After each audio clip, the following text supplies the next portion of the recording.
much information we can, of course, address, we can talk about today. I will try to keep this as interactive as possible. There's going to be quite a bit of screen share. We're going to be doing with an AccuTrader Pro. Now, we'll always get asked, or it feels like I always get asked a lot of questions on trading option on earnings. We will work with traders that they notice securities tend to move a lot around earnings, and so they want to use options as a way to take advantage of that.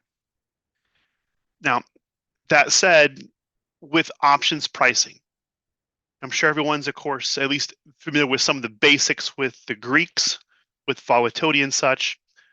But due to options pricing, the way options behave, trading options around earnings are some of the most complex types of option trades you can place, because you need to have a very, very clear understanding of volatility and the way options will behave around earnings. Now, we're going to be talking a little bit about, of course, volatility today. We're not going to be, completely covering that. For those that aren't as familiar with volatility, I strongly encourage you to take a look at our, week 1 and week 2 options intermediate sessions that we have, where we really dive into those particular topics. We're also going to look at, how you can then utilize option pricing to gauge expected movement with securities, some different rules of thumb as it applies to volatility, as it applies to implied volatility. Now, that said, I'm going to go ahead and start to dive into some of the material, unless Jake has anything that he wants to add on to that. Other than just welcome and hello, folks. Glad to be here with you. Thanks, Nick. You can take us away.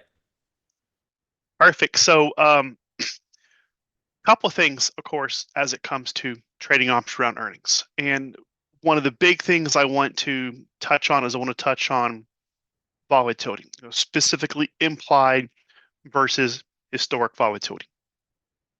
Now, historic volatility is looking back at a stock to see what it has actually done in the past. And you can actually do a standard deviation based on how much is deviated based on its 20-day, 30-day, 50-day historic volatility, whatever that might be. So it's actually looking at past trading information. Implied volatility is actually taking a look at forward information. It's based on options pricing, how much movement traders expect there to be in the underlying in the future. So, I mentioned that it's important to have a basic understanding of volatility of the Greeks and such, but some of these more complex formulas. Think, Black-Scholes, binomial, trinomial. These complex formulas. You have all these constants that you plug in. What is this security trading at? That's a constant. What are interest rates at? How long until the option expires? Et cetera, et cetera, et cetera. And you're left with two unknown variables. Now, what these unknown variables are is the first is option premium, and the second is volatility. Now, if you take your volatility assumption, maybe it's based on how much the stock has actually moved in the past. It's based on historic volatility, and you plug that into the equation, you're going to get the theoretical value of how much you think theoretically the option should be worth. Now, if you don't have an opinion on volatility, and instead you pull up an option chain and you take a look at what the market premium is for a particular option, you plug it in the equation, you solve for X, you're going to get the volatility that is implied by the market.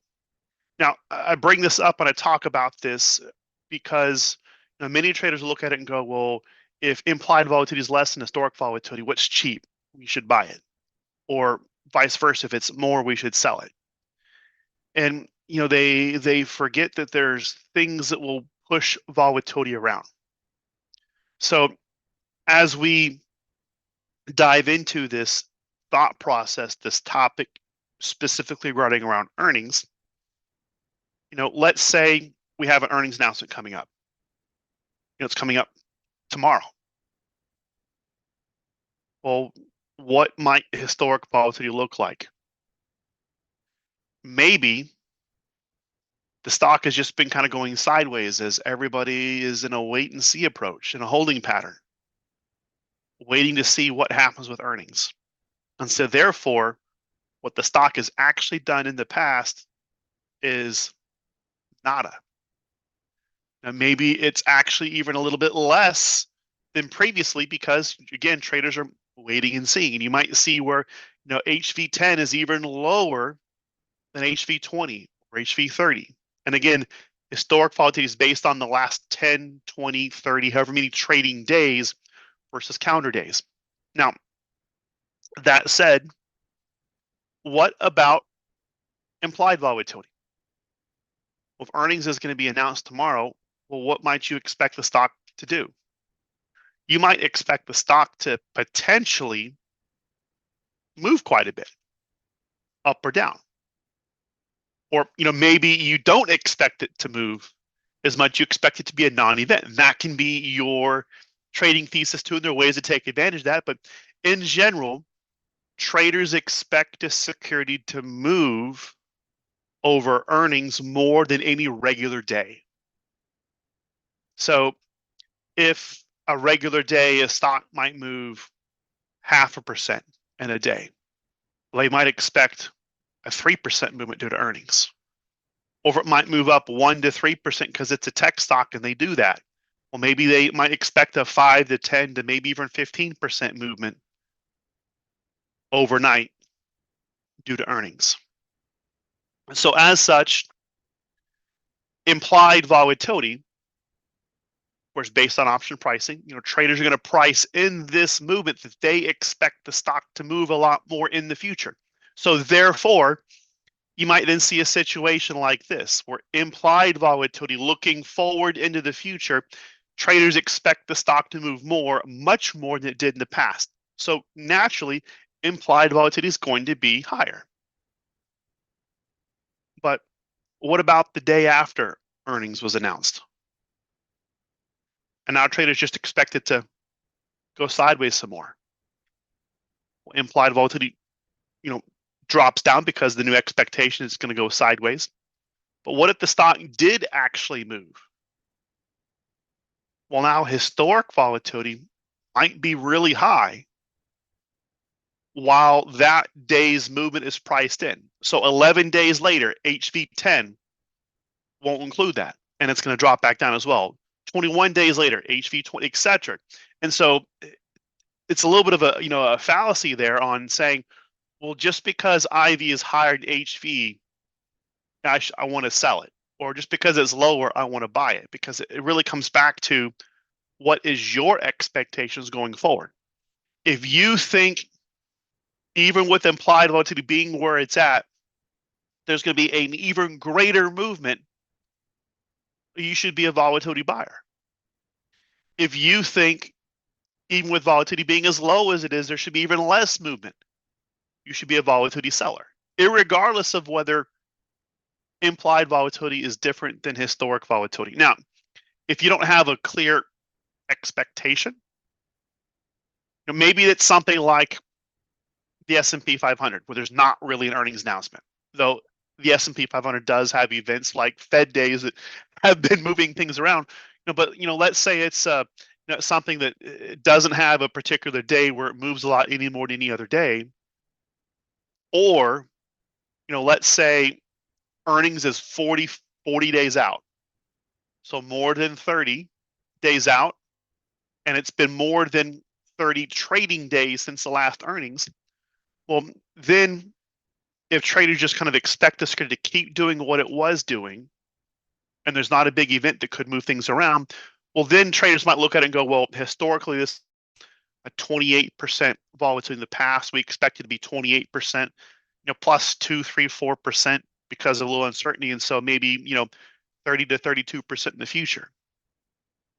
That might be reasonable to have as an expectation, but keep in mind that earnings can really flummox that, and you might have a situation where things really get pushed around. Now, that said, I do want to set the stage a little bit with volatility And I want to mention that these volatility numbers are annualized. So this doesn't mean you expect, an implied volatility of 62.35%. Doesn't mean you expect the stock to move 60% due to earnings. This is an annualized number, and actually a 62 implied volatility correlates with roughly just under a 4% daily move. To convert from annual to daily, one easy rule of thumb, you can divide by 16. And 64 divided by 16 is about 4%. So if you have the expectation that the stock could move up or down 10% tomorrow due to earnings, that'd correlate with a implied volatility, a one-day implied volatility of almost 160%. Because you can kind of back into that. If multiply the 10% by that as well. And Jacob's very graciously pulled up a implied volatility calculation from our options intermediate deck that we do have. Actually, this is later on the same deck that we're utilizing. So this kind of addresses and talks about kind of converting annual to daily and back and forth real quick. Jake, if you could take us back 2 slides to slide number 6 real quick. And this slide number 6, I think, talks about an important concept. And I think ours were numbered slightly different. Is this the one you wanted? This actually is slide 6. Perfect. Yeah, it has that 6 in the bottom left. And I apologize for that confusion there. So with this particular slide,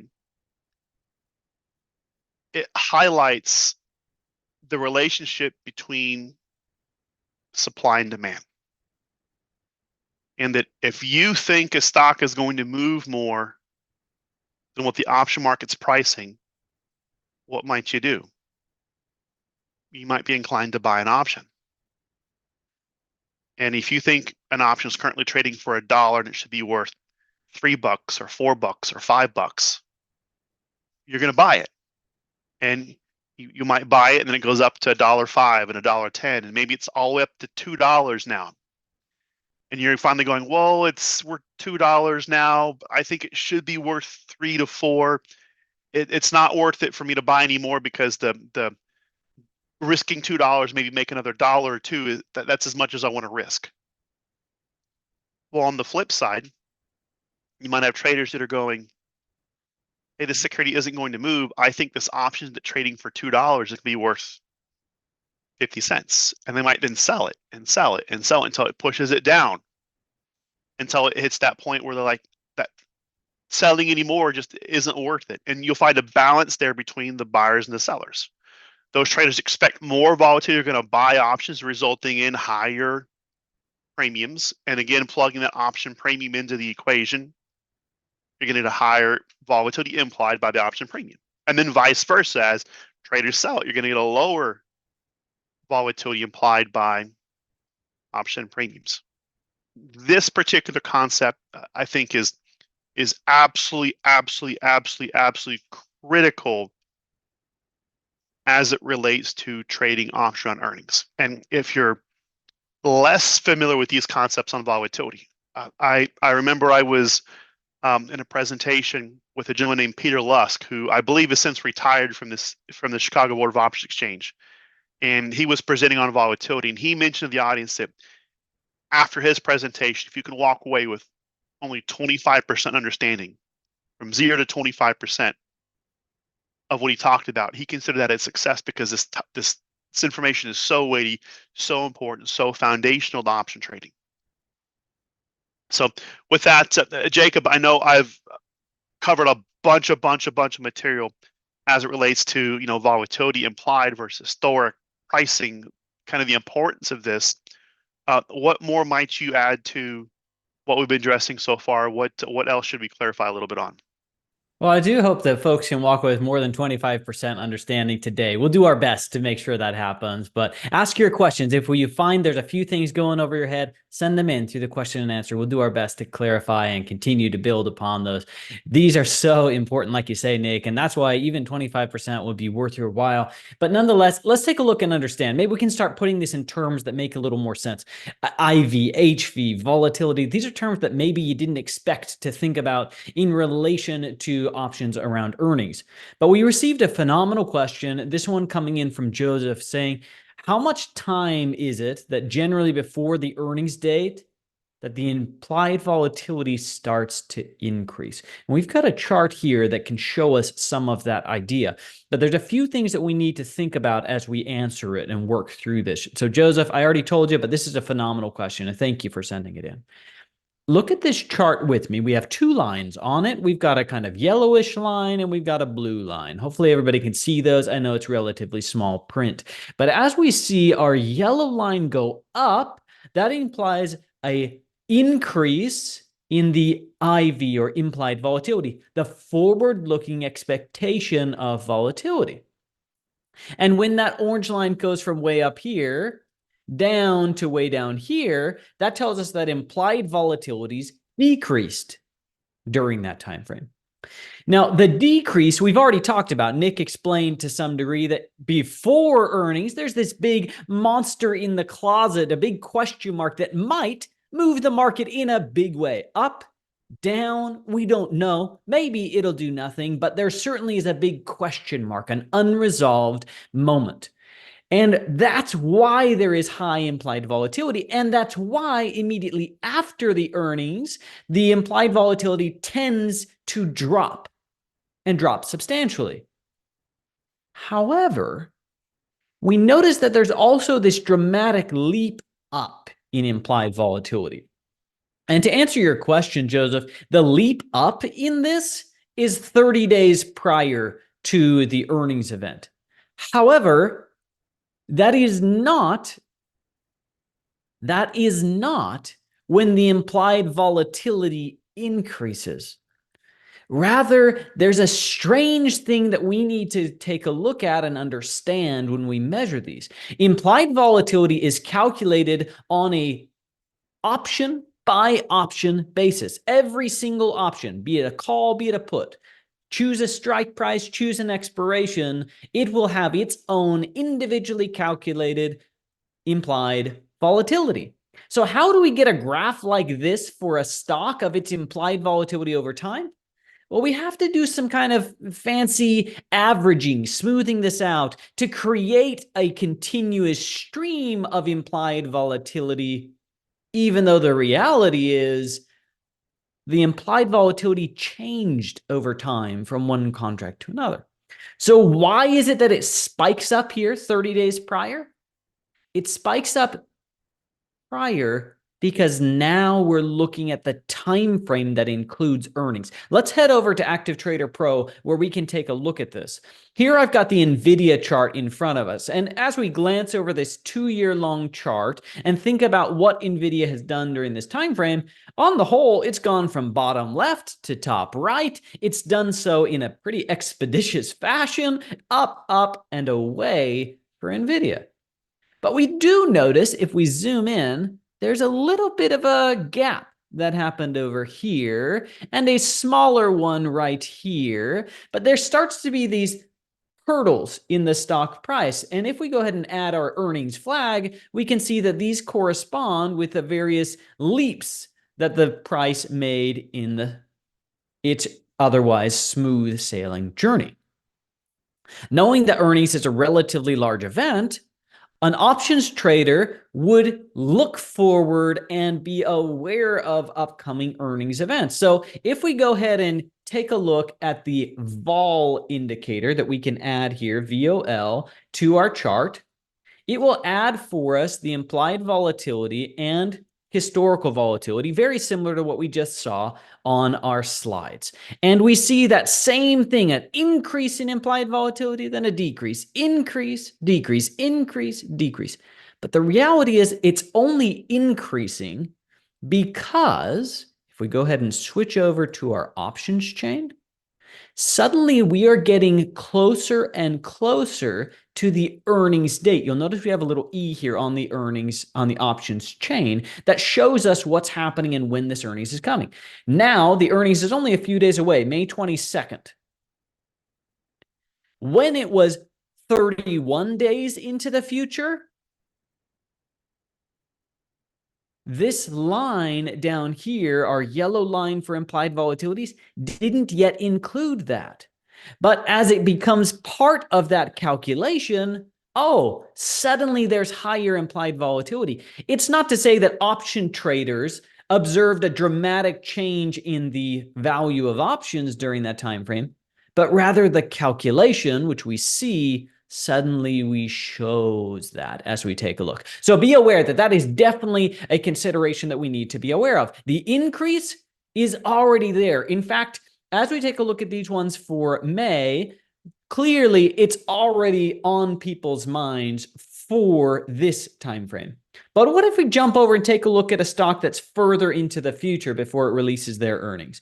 JP Morgan released their earnings a while back, and their next one is scheduled out here late in the month June, early in the month July. It looks like the actual date expected is July 12th. So if we compare the implied volatilities of the June 28th contracts to the implied volatility of the July 19th contracts, we'll find that already, even though there's a long time away, we have 16% or so for the June contract, but we have a 20+% instead when we go out to July. That increase in implied volatility is because of the fact that this one, the July contract, includes an additional earnings event in its lifespan. Now, the range between these will spread out as we get closer and closer, and especially if we take a look at one that expires immediately after that earnings event. But as we take a look, that's the starting point for our considerations. So let's think about how this changes. Going back to our NVIDIA example, we see that the contract that expires tomorrow has a current implied volatility of about 40%. Do you see how there's a column for implied volatility for the calls and for the puts for every individual strike price, and they do differ? That's what I was telling you about the implied volatility being different for every single option. But then we aggregate it and use this IV30 in order to say, all right, what does the overall case for implied volatility for options on NVIDIA look like presently? IV30 means we're looking at options with approximately 30 days till expiration to figure that out. And the ones that are about to expire are pricing in 40% implied volatility, whereas next week's options, just 8 additional days, are more than double the expensiveness. Now, remember that the expensiveness of these options is actually calculated already factoring in the amount of time involved, the current stock price, differences in strikes, all of that is already factored in. So when it says 80% versus 40%, these are twice as expensive on a relative basis. We can start to get a feel for that by glancing at this 950 call. The 950 call with 1 day till expiration is going for $7. Knowing that there's 8 days till expiration for the other, if we went ahead and times 7 times 8, that would give us $56, and that would be our per day overall valuation. But as we come down here and take a look, we see a different price showing up here for the options. Part of that is the in the money amount. Part of it is instead this change in the overall implication.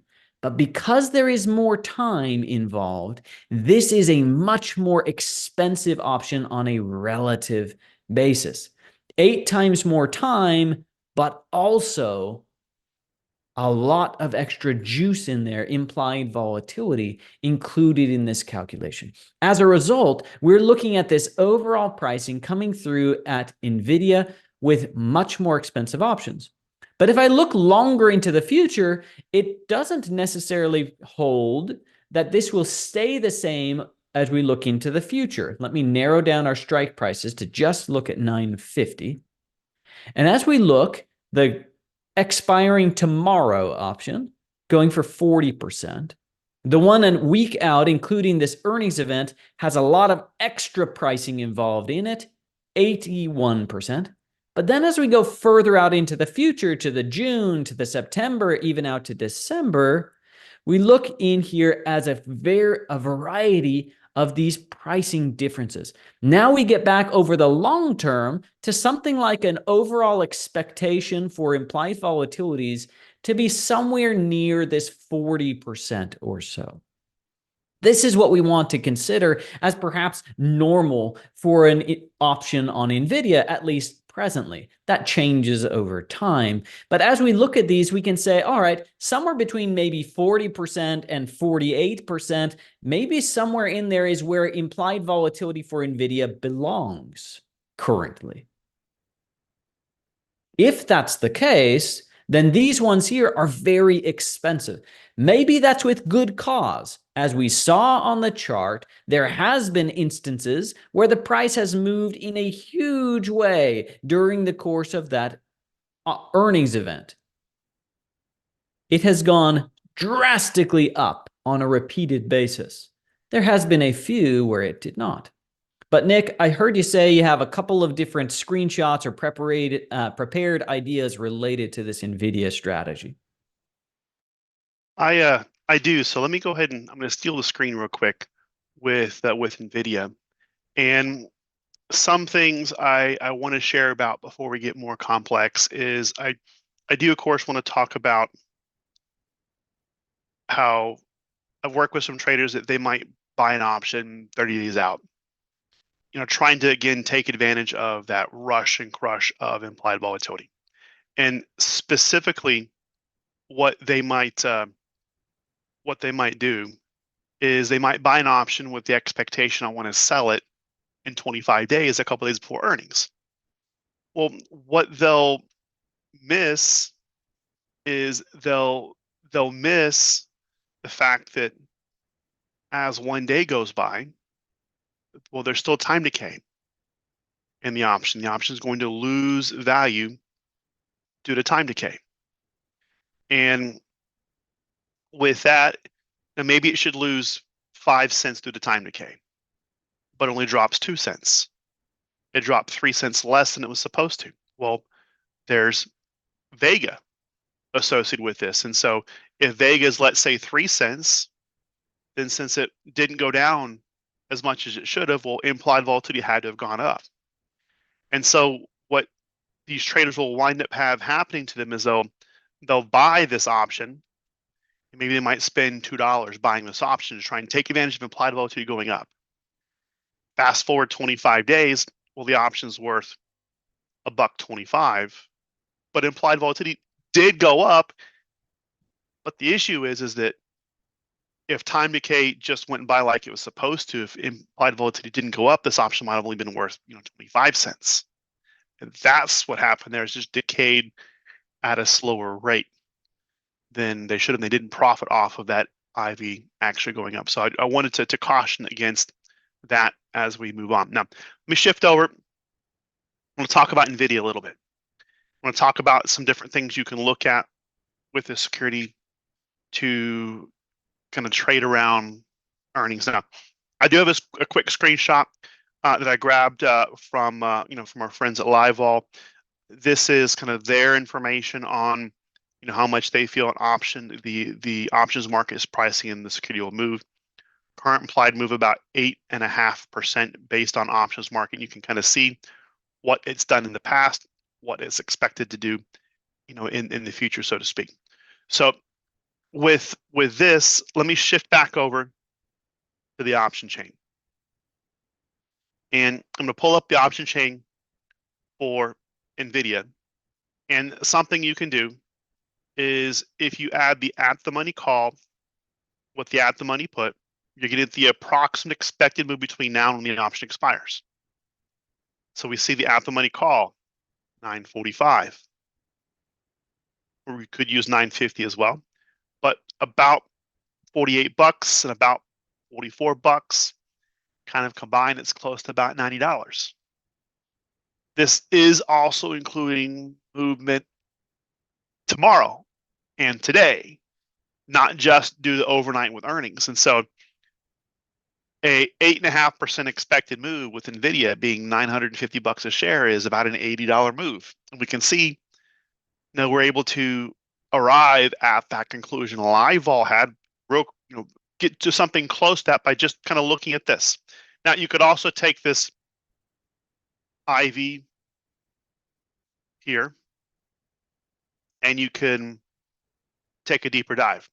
But with Nvidia expecting announce on the 22nd, like I mentioned, 8.5% $80 expected move just due to earnings, but the 22nd is almost a week away, and so there's movement between now and then that this option is also pricing in, and why this kind of combined is $90. Now, if this was tonight, this had this announcement, and we're looking at the May 17th, we'd see a very, very different story with this. So back to maybe some simplistic looks of implied volatility. And a lot of traders might just stick to single leg options. Expectation, hey, I think the stock is going to go up, so let me buy an option. So we shift back over to the profit and loss calculator here. And specifically, I want to look at these May contracts right here. So, what I've done is I've set an at the money contract, an in the money contract, and an out of the money contract with this. And kind of the importance of looking at these is I've worked with a lot of traders that they don't like paying a bunch of money for options. They want a cheap option, so they go out with the money, so it's a cheap option, but they buy a bunch of contracts of it. And so this is a great way to kind of compare and contrast that thought process. So let's say you expect Nvidia to go up due to earnings, and you bought an out the money option. Well, the expected movement is about $80. You went up $80 from 95. That's a 130 strike option. Right now it costs $17, which isn't that bad considering Nvidia is about $1,000 stock. If you move the decimal place over and you said Nvidia was a $95 stock, well then the $100.30, the $103 option, about the same $8 up, would be $1.70. On that. So keep in mind that some of these numbers, they might appear higher, but it's simply because Nvidia is a $1,000 security. So let's say you had $10,000 you wanted to trade. You go, oh, let's see this cheap option right here. It's only $17, but you know what? I got $10,000. I can buy 6 of those. So that's what you do. The at the money option, trading at about $45, well, you can buy 2 of them. The in the money option, well, you're only able to buy 1 using your entire amount. And this also works as well. I picked also the June dates going further out with the same, 1 in the money contract, 2 out the money contracts, 6 out of the money contracts to kind of have the same equivalent here. But it's closer to $14,000, $13,000 to $14,000 versus $9,000 to $10,000. And all this math is, of course, scalable. If these options were trading at $1.50 and it was only $1,000 that you're looking at trading on a much smaller security, that this could work as well. So let's say the movement that you expect to happen does happen, and Nvidia goes up to $130 a share, and it does that right after earnings. And so let's look back at the option chain real quick. We can see earnings is expected on the 22nd. So we'll look at the 23rd. Let's look at these May contracts right here, these May 17th, and we can see implied volatility before earnings, not including earnings, is only about 40%. If we go all the way out to these January ones, going way far out, that there's a bunch of earnings announcements between that, and we can see it's kind of drop back. It's starting to drop back down. We'll go much further out. And we can see something like December of next year, well, there's going to be at least 6 earnings announcements between now and then. We can see it's kind of dropped back down to, maybe, let's call it the 45% range. So come back over here. And let's now finagle these numbers a little bit. So we're now the day after earnings, which would be May 23rd. And we can see just doing that, these theoretical prices will update a little bit. So let me shift this over, not 130 here, 950. So stock price hasn't moved, but time has gone by. And we can see the effect of time decay on 1, 2, 3. Those options there, they've decayed down a little bit. But let's say we got the movement we wanted. Now went up to 1030. Boom, we had that positive movement. But keep in mind as well, there's also going to be a little bit of a crush in implied volatility. It's not going to be 80% IV. We're going to be looking at, an implied volatility about 45. So now we have time going by, which was reducing the value, price going up, which is increasing the value, but then implied volatility dropping, which is going to reduce the value.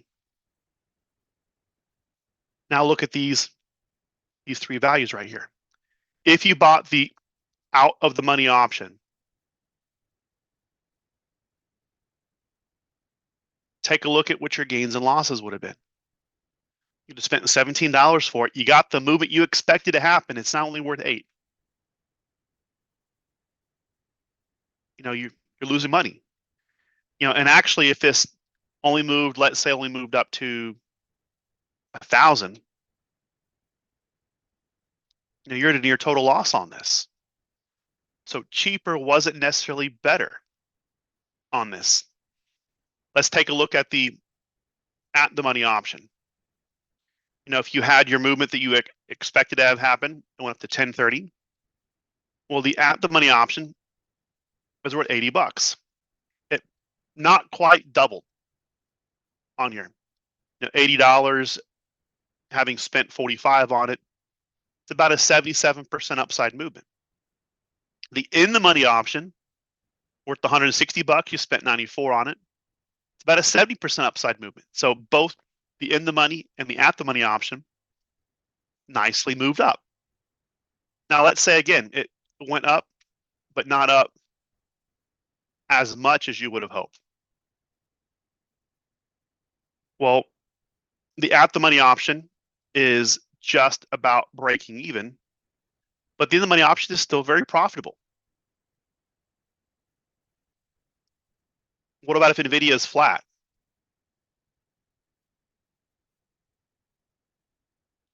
Well, the at the money option is now significant losses, just like the out the money option, but the in the money option only has small, or I should say moderate losses. And you might go, well, what if it drops a bunch? I'm going to lose a bunch of money. But yes, if it drops to $700 or $500 a share, you'd lose what you spent on this in the money option. But if you're risking the same total amount, you'd lost just as much in the at the money, just as much in the out of the money option. And a lot of traders kind of get surprised by this, that if you go in the money, well, keep in mind that Vega, the rush and crush of implied volatility, time decay, only impacts extrinsic value, only impacts time premium. The deeper in the money you go, the less time premium there is in comparison to the intrinsic value. It's going to start to behave more like stock. And so therefore, if there's not a big movement, it's going to impact you less. Now, when might the out of the money options actually start to look better? Well, let's say it moves twice as much as expected, $160 up. which would actually take it to, 11, 11.10, I think, right? yeah, 11, um,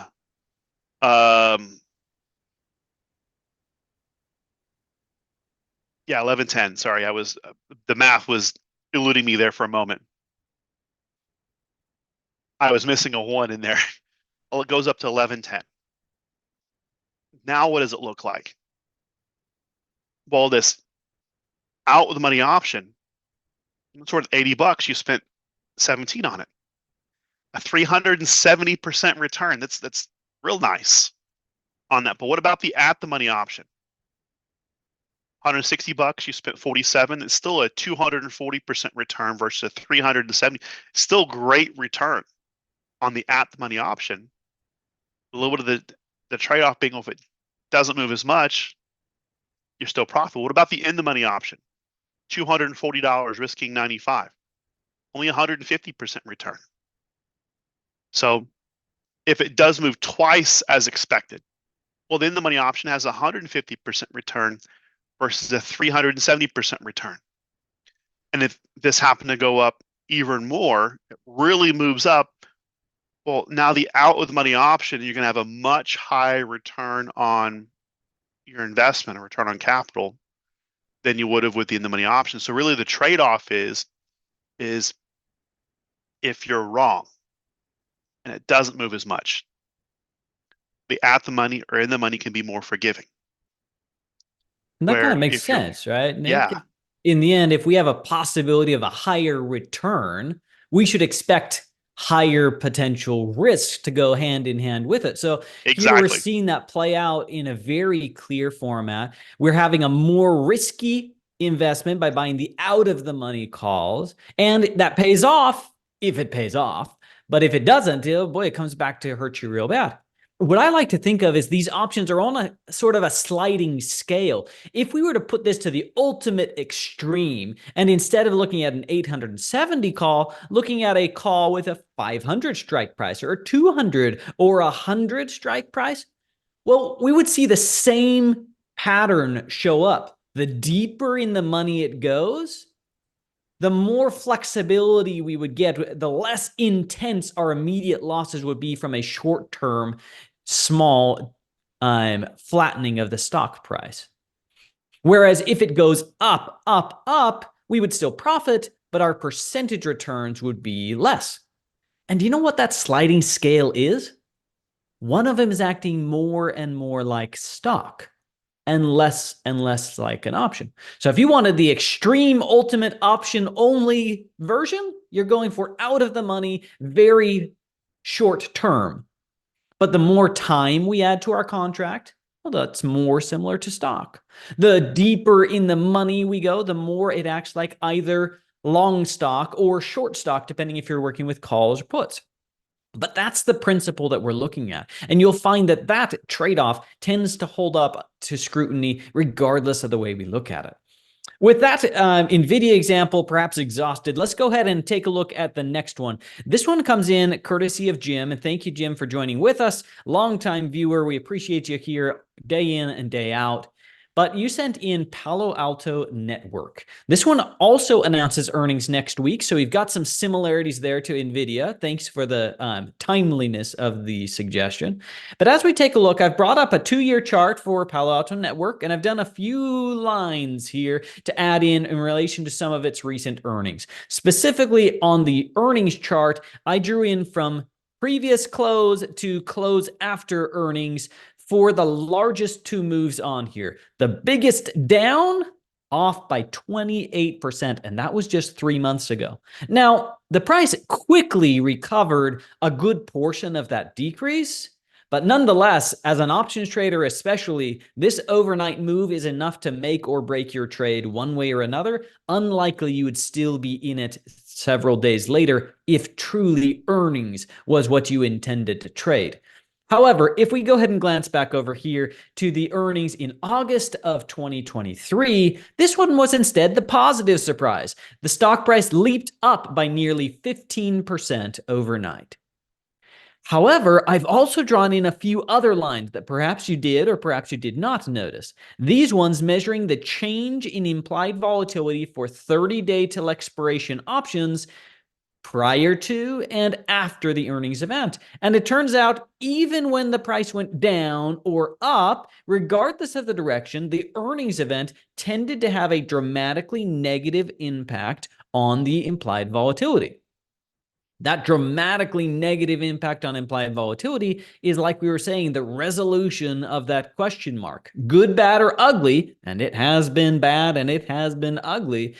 Nonetheless, the monster is out of the closet. We find out what's going on. Now we look for solutions and see what happens there forward.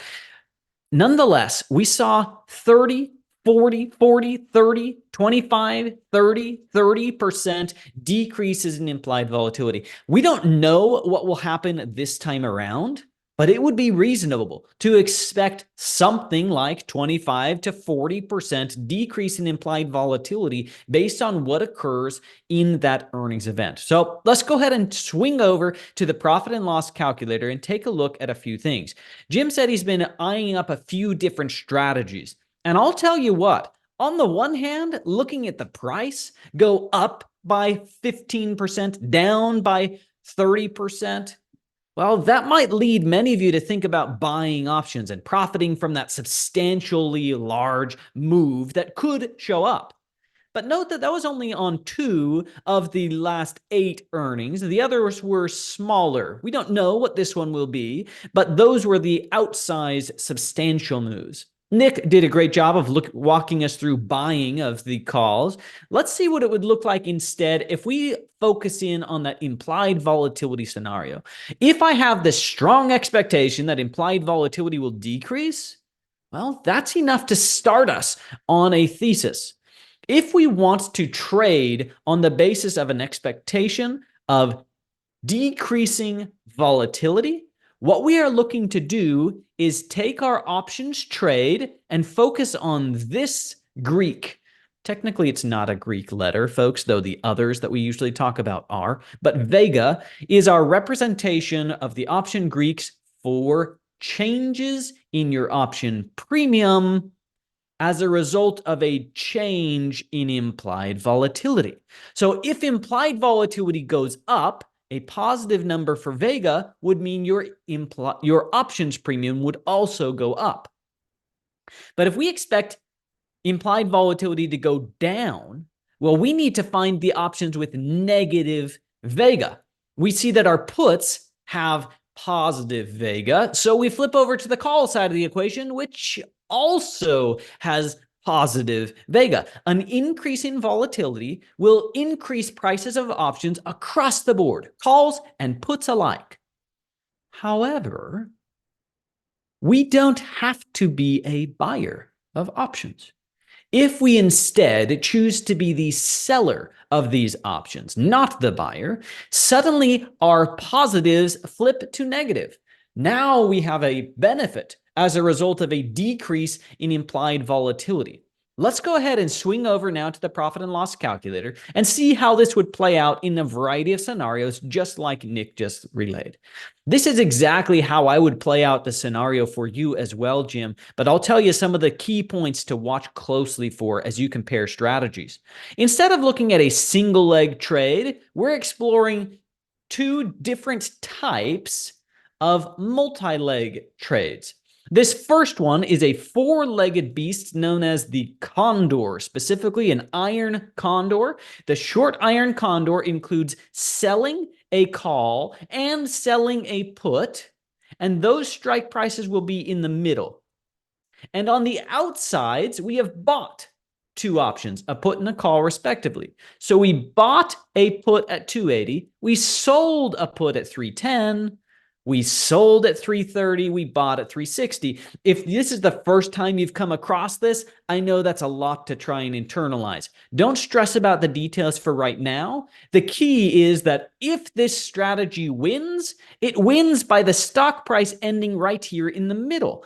Anywhere between 310 and 330 is the winning area for this specific trade. That's where it gets its maximum value and at expiration.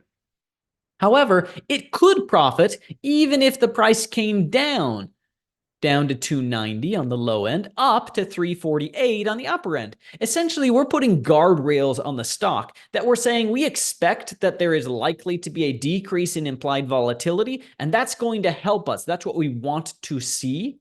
However, if instead that decrease in implied volatility comes because the stock moves by too much, goes from its current price around 315 down by 20% or up by 15%, well, maybe we're going to be in trouble on our trade. We are putting up a barrier here that tells us where we are looking for our gains and our losses.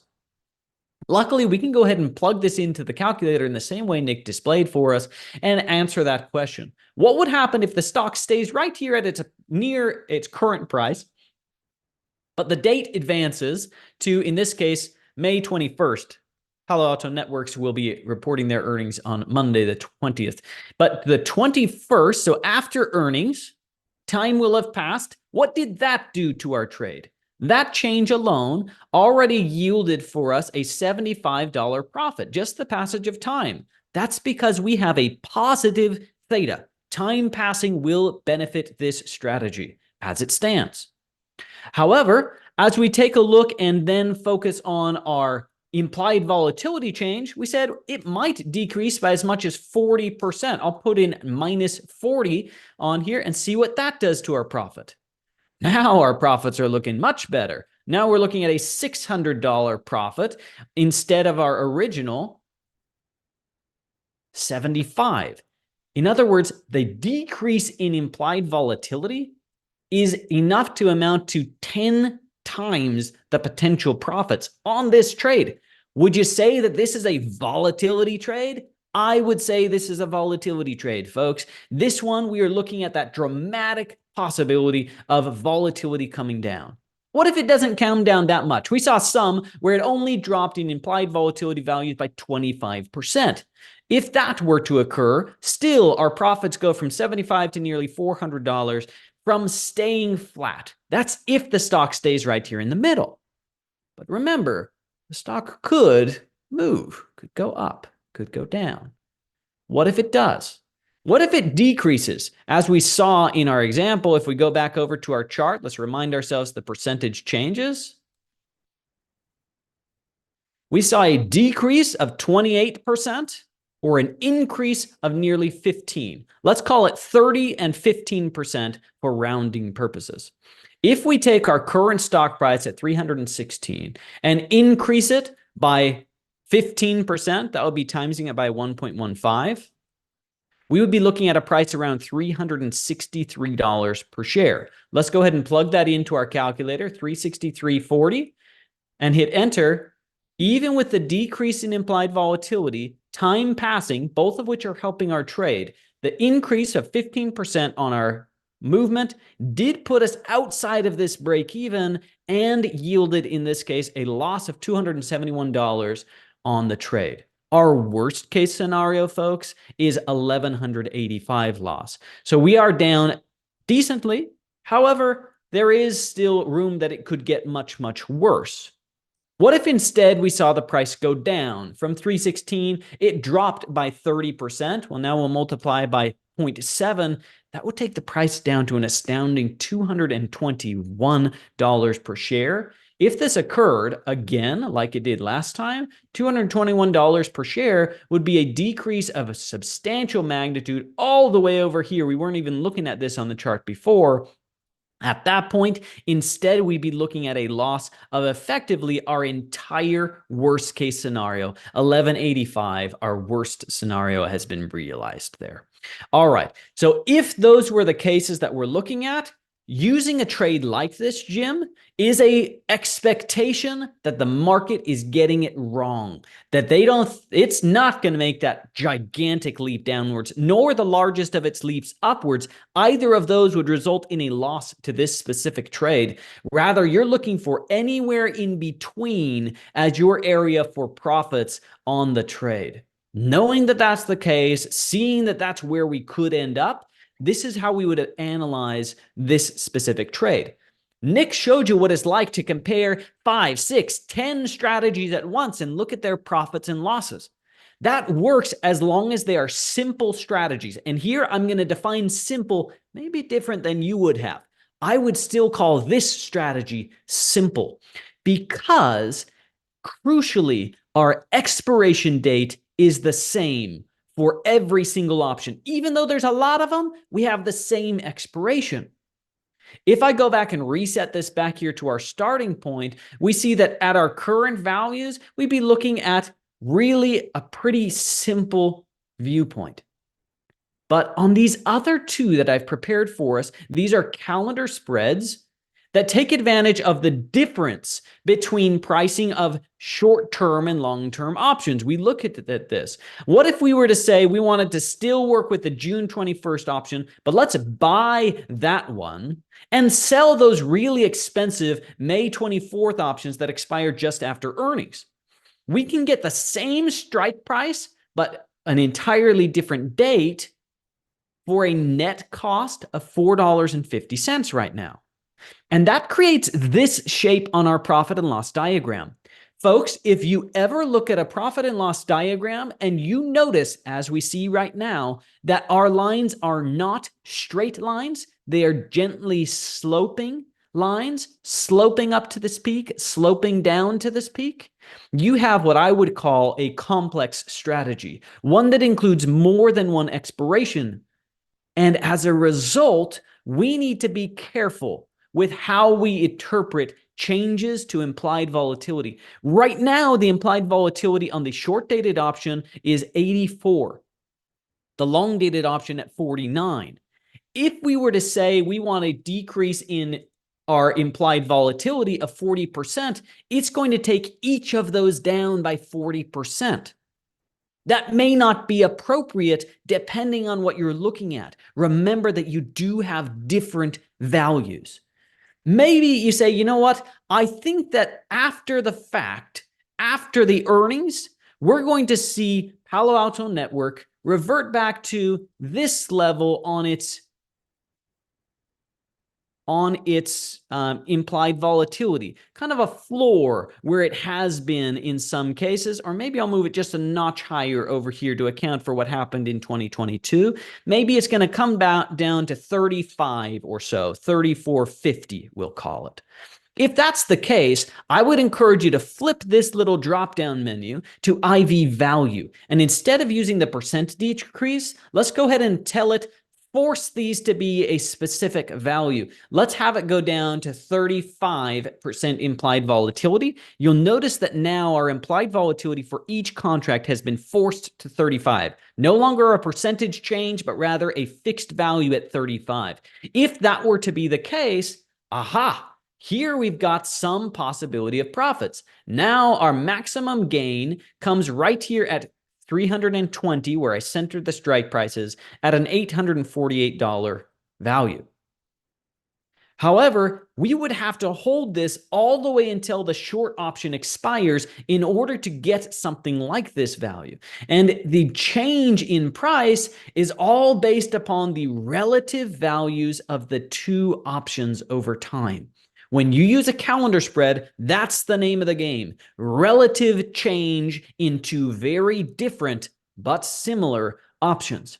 So, Jim, if you were to consider the potential of a long calendar spread to profit from, again, an expectation that price stays somewhere between these variables, remember that anytime we do this, we are at risk.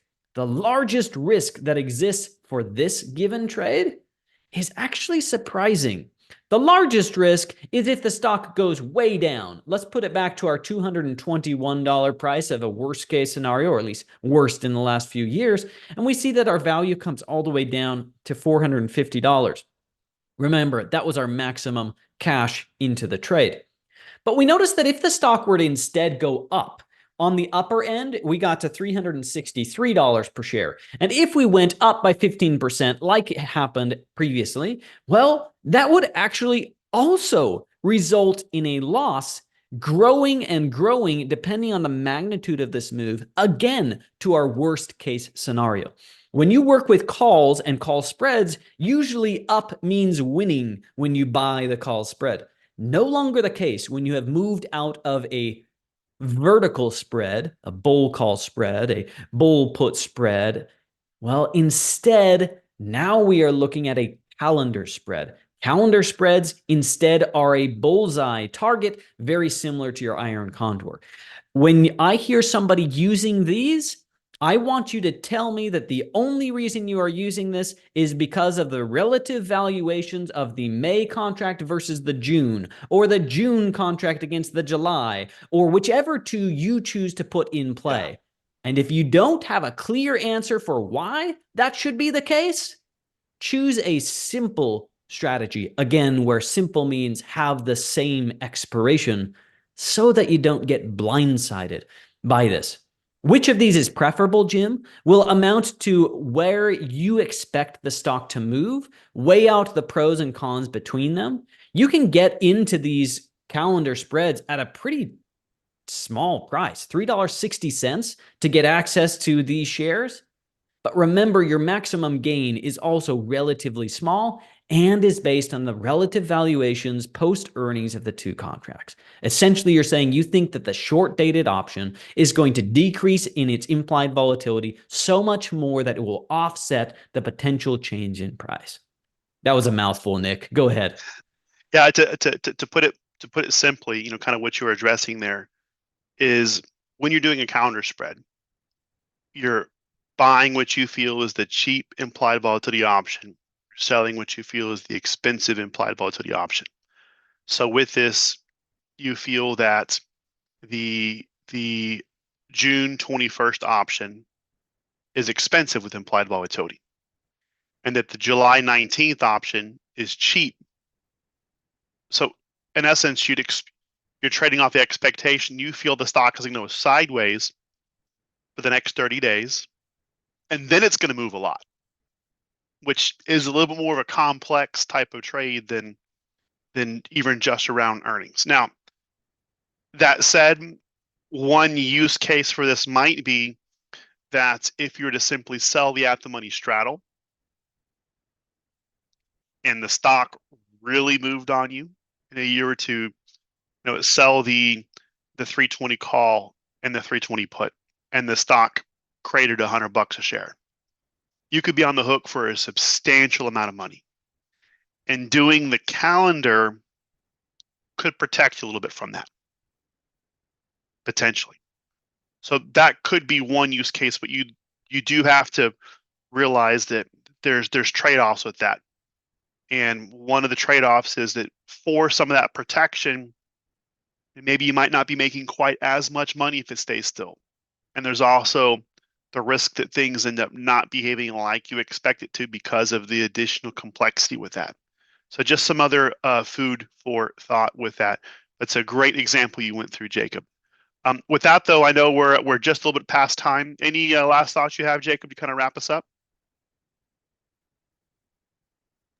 Yeah, I did have just one final thought here, folks. Thanks so much for joining us. We really do appreciate it. There's a few things to consider as we walk through these and these final ideas. I'll hit it in answer to Tony's question.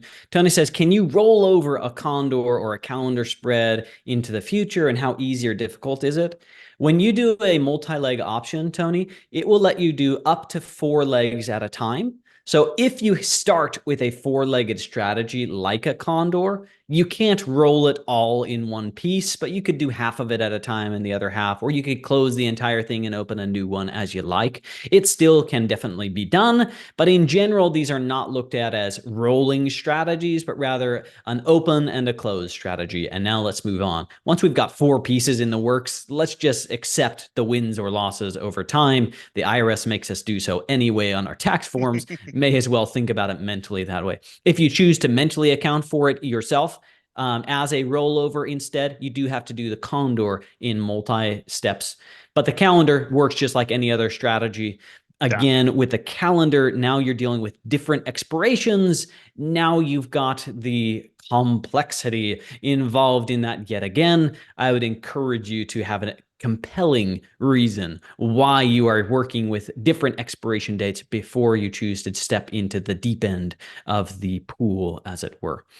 Folks, we're officially at time, and even 5 minutes beyond, even 1 hour is not enough to cover this in great depth. So I hope you walk away recognizing there is a lot to think about here. There is two forms of great opportunity for an earnings play for an options trader. The buyer of options is observing those huge magnitude potential moves. These guys right here. And they're saying, that looks good. I want to get me some of that.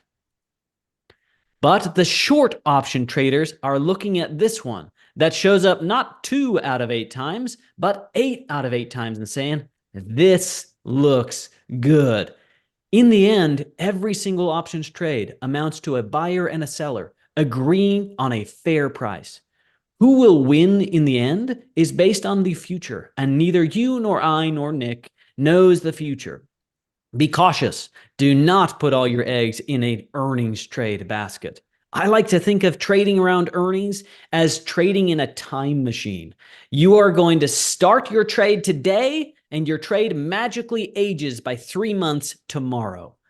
If you are comfortable trading and then hopping on a cruise ship for 3 months and coming back and finding out whether you won or lost, then trading around earnings may work for you.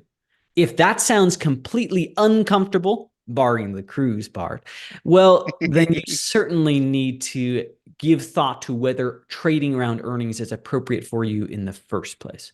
It is a time where, especially as an options trader, there is very limited possibility for you to adjust your trade during the lifespan. This is a win, lose, or draw situation, and it happens overnight when the options market is closed. So be aware that that is the case that you're trading in if you choose to step in here.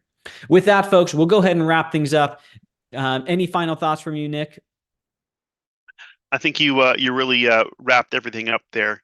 Again, I want to stress that when you're selling options, you're selling what you feel is expensive implied volatility, hoping to realize low actual volatility, whether you're buying it back for less, the stock doesn't move, whatever it might be. And everything is with trade-offs like that. We did have a question on iron condors, selling an iron condor to bring in a premium versus selling a straddle to bring in a premium. And those are similar trades. I should say a straddle is more similar to a butterfly, where a strangle is more similar to a condor, just bringing a little bit less premium in exchange for protection if things go wrong. Everything with options trading is about trade-offs. Maybe bringing less premium in exchange for lower risk, bringing more premium for greater risk, or you're changing your risk, et cetera, et cetera, et cetera, et cetera. Again, thank you for joining us, everyone, and hopefully we'll see you in some future classes. Take care.